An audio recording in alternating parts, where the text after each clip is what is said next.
I know you've heard this saying, I'm not one of your little friends.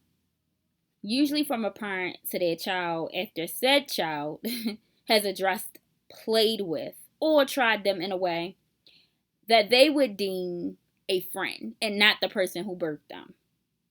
Well, I am one of my kids' friends, but not in a way that they feel comfortable disrespecting me or losing sight of the fact that I am and will always be their mom, but in a mutually beneficial way.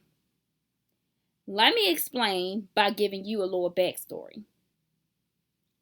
I am and have always been extremely observant of my surroundings. Growing up, I had the mom that all my friends wished they had. She was the cool mom.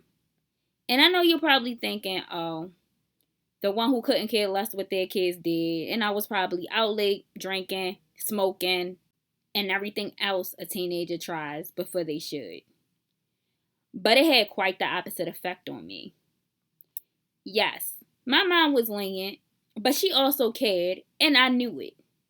I had a healthy balance between her allowing me to express myself in the way I dressed without being policed. She actually praised me, allowing me to talk to and have a healthy relationship with both boys and girls all my life without boys being looked at as more than just a friend just because they were a different gender, allowing me to go on my first date when I asked at 15, and even allowing boyfriends over without making me feel the difference from when a girlfriend was over.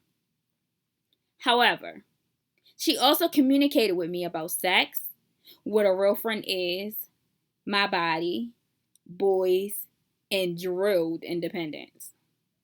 She educated me, guided, and instilled confidence in me while also allowing me to put those teachings to use in the real world without her interference. If she hadn't, I may not have known how to handle myself when faced with life situations that won't baby me. Like I said though, I was observant, and I had friends whose parents were extremely strict, abusive, or just really didn't care, but also didn't take the time to guide and educate their children either. You know what all these friends were doing? Everything you wouldn't want your child doing, from sex, drugs, smoking, alcohol, to sneaking to see boys and men that were double their age. They used to call me the goody two shoe because I would sometimes be sitting there watching them do these things and be the only one that wouldn't touch any of it. And why didn't I? There were two reasons. The first one was my mom showed me she trusted me by giving me freedom in the first place, but not without education. And I wouldn't dare disrespect her or betray that trust. And second, because she was big on communication and encouraged me to just be honest about the things I wanted to try instead of being strict and making me feel like I'd either be alienated or punished if I did. For this reason, there was absolutely no thrill in sneaking and doing anything. So for me, it was either try it and tell the truth later, but deal with the consequences of breaking my mom's heart, because if we're being honest, I was never punished. Or not do it and practice what I had been taught was right from wrong and ditch dealing with unnecessary guilt. My upbringing and observations taught me a lot, but most importantly, it gave me an interesting perspective on parenting and heavily influences my parenting today. I can be my kid's parent while also being their friend.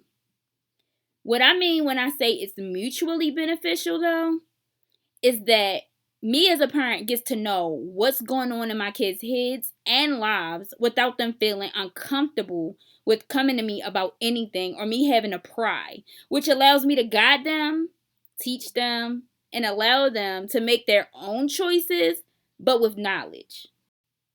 Think of it as proactive teachable moments instead of reactive teachable moments after the damage has been done. My children have no reservations with telling me anything and respecting the fact that I'm trusting them to make the right decisions, even in my absence. So, yes, if being my kid's friend means they'll be making the right decisions because we have open communication and they aren't blindly navigating this world without guidance or only learning from peers who haven't experienced life themselves, then I'll literally be their best friend. Kids don't have to be grown before you establish a friendship that benefits both of you. They're human now, with choices and decisions that you won't always be around to assist with.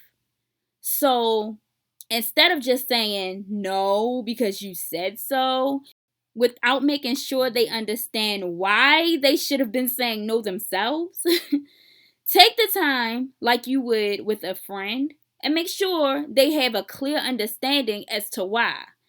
So that the next time, whether you're around or not, they'll be the one saying no instead of you. I said all of this to say yes, I am one of my kids' friends, and I wouldn't have it any other way.